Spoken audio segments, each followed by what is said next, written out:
Responsible miners tumulong sa search, rescue and retrieval operation sa gumuhong Binaliw landfill. Tumulong na rin ang Apex Mining Corporation at ang Carmen Copper sa search, rescue at retrieval operation sa gumuhong Binaliw landfill sa Barangay Binaliw, Cebu City. Agad na idineploy ng dalawang kumpanya ang kanilang mga emergency response team upang tumulong sa isinasagawang paghahanap sa mga nawawala pang mga manggagawa ng Binaliw landfill.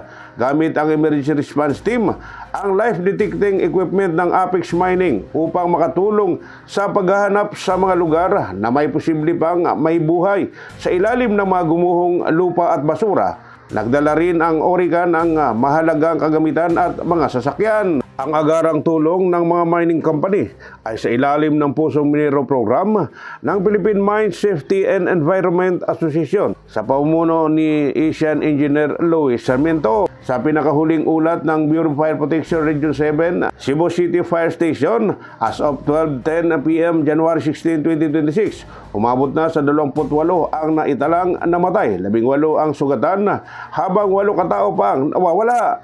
Magugunita nga na gumuho ang Binaliw landfill noong January sa kasagsagan ng malakas na pagulan na naglibing sa buhay ng 54 na manggagawa ng nasabing landfill.